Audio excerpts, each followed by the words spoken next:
Good evening everyone. ভাত খেয়ে উঠে একটা সবেদা নিয়ে বসে গেছিলাম। এইটাকে আমরা সবেদা বলে ডাকি। তো তোমরা এই ফলটাকে কে কী নামে ডাকো আমাকে অবশ্যই জানিও।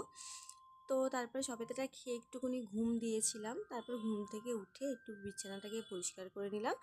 তারপর এই যে সকালে দেওয়া জামা কাপড়গুলোকে তুলে ভাঁজ করছি, এখন ভাঁজ করে রেখে দেবো এখন সুন্দর করে। আর এই যে এখন সব জামা কাপড়গুলো ভাঁজ হয়ে গেল, দিয়ে যে কত সুন্দর ক্লিন করে নিয়েছি। আর হ্যাঁ, এইটা হচ্ছে আজকে লেহেঙ্গা, এটা আমি ফ্লিপকার্ট থেকে অর্ডার দিয়েছিলাম, তো আজকে এসছে এটা পার্সেলটা। তো ভীষণ সুন্দর দেখতে, বিশ্বাস করো আমি ভাবিনি যে এতটা সুন্দর আসবে, দামের তুলনায় জিনিসটা অসাধারণ।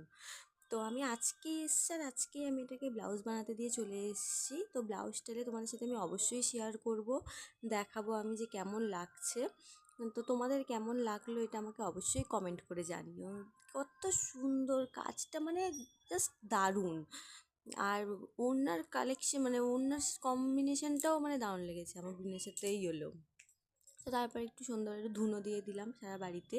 দিয়ে আর এই দেখো আমাদের গুড়গুড়ির অবস্থা, একটুকুনি ছাড়া যদি পায় পুরো বাড়ি অত্যাচার করবে। একে না আমরা ঘরে বন্ধ করে রাখি, কেন বলো তো? কারণ বড় বিড়াল আছে, তো ওই বড় বিড়ালটা না একে মেরে দেয় এদেরকে। কারণ এরই একটা ভাই ছিল যমজ, তো তাকে ও মেরে দিয়েছিল। তারপর থেকে একে আমরা ঘরে বন্ধ করেই রাখি, মাঝে মধ্যে বের করি।